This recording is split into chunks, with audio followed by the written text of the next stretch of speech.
Damai sejahtera Tuhan Yesus beda dengan yang diberikan dunia. Itulah tema yang diangkat dari nas renungan kita dari Injil Yohanes pasalnya yang ke-14 ayatnya yang ke-27 yang berbunyi, "Damai sejahtera kutinggalkan bagimu, damai sejahteraku kuberikan kepadamu. Dan apa yang kuberikan tidak seperti yang diberikan oleh dunia kepadamu. Janganlah gelisah dan gentar hatimu." Pada waktu kita merenungkan firman Tuhan ini,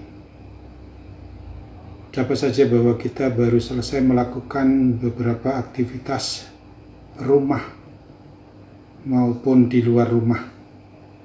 Dan mungkin saja kita baru saja menyelesaikan tugas rutin di rumah dan bisa saja dalam perjalanan menuju tempat bekerja maupun kemana saja arah tujuan perjalanan kita. Sibuk adalah tema hidup kita sehari-hari.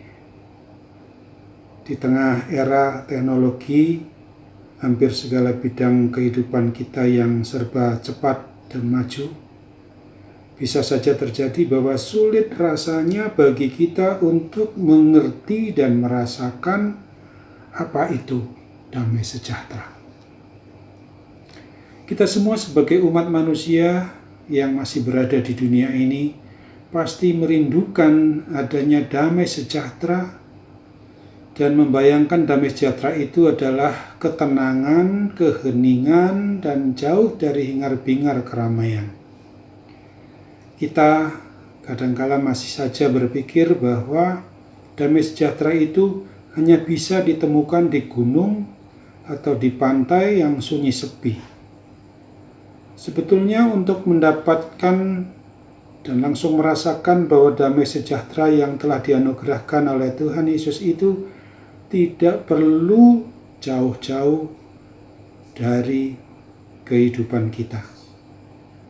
Ada banyak orang tinggal di gunung, di pulau nan jauh dari keramaian, tetapi hatinya tetap saja tidak dalam damai sejahtera Tuhan Yesus itu. Kata Ibrani Shalom yang terjemahannya dalam bahasa Indonesia itu damai sejahtera itu berkaitan sangat erat sekali dengan relasi atau hubungan. Orang yang tidak hidup di dalam damai sejahtera dengan sesamanya manusia sudah dapat dipastikan bahwa ia tidak bisa hidup dalam damai sejahtera dengan Tuhan pencipta dan pemelihara hidup mati umatnya. Dan mereka yang tidak damai dengan Tuhan tidak akan punya damai dalam hati. Tuhan Yesus berjanji akan memberikan damai sejahtera dan meninggalkan damai sejahtera itu untuk kita dimanapun kita berada. Namun yang jadi masalah adalah bahwa sesungguhnya kenapa kita tidak tinggal dalam damai sejahteranya saja. Karena damai sejahtera yang ditawarkan oleh dunia itu memang sangat jauh berbeda dengan damai sejahtera yang dianugerahkan oleh Tuhan Yesus sendiri. Ada suatu pertanyaan yang perlu diajukan kepada diri pribadi kita. Apakah kita punya relasi atau hubungan yang dekat dengan Tuhan Allah Bapa kita?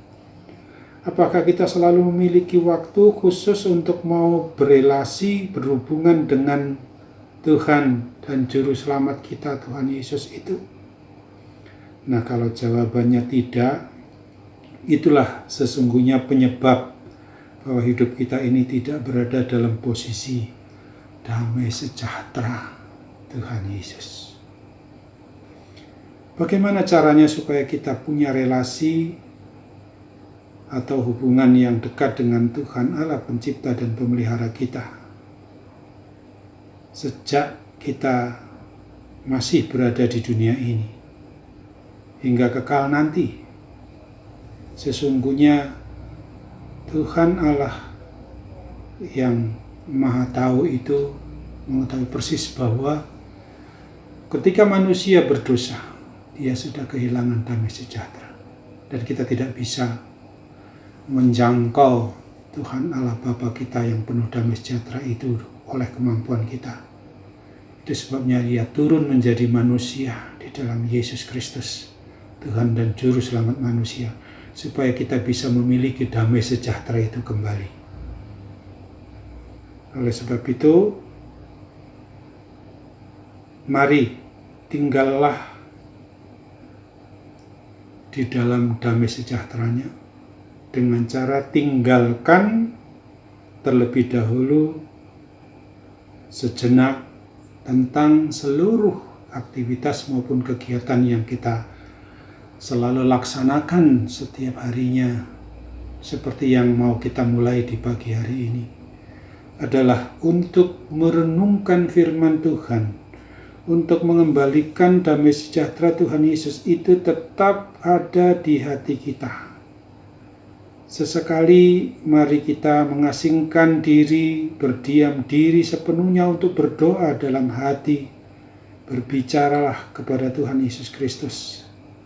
Ungkapkanlah melalui doa kita kepada Tuhan Yesus tentang segala kegelisahan, kepedihan hati, dan dapat saja berupa rasa sakit yang begitu hebat karena kita sedang tidak sehat, sedang diganggu kuasa sakit penyakit termasuk gangguan COVID-19.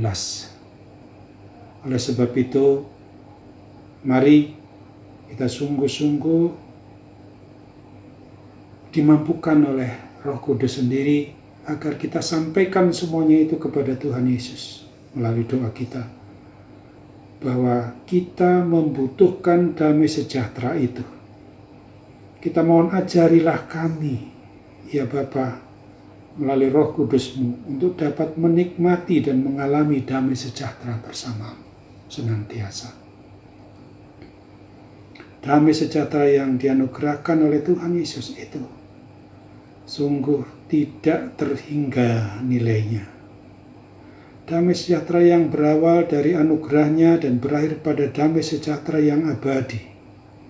Damai sejahteranya adalah hadiah yang sangat luar biasa yang menguatkan iman percaya kita untuk tetap bertahan, untuk tetap makin kuat dan kuat lagi.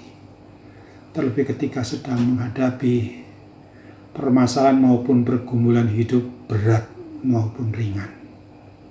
Kiranya Tuhan menolong kita melalui dan di dalam Roh Kudus-Nya boleh bekerja di dalam hati kita. Kita sediakan hati kita untuk menjadi bait Roh Kudus itu, menjadi rumah Roh Kudus, sehingga kita betul-betul dapat menikmati damai sejahtera yang berbeda sama sekali dengan yang ditawarkan dunia ini. Amin.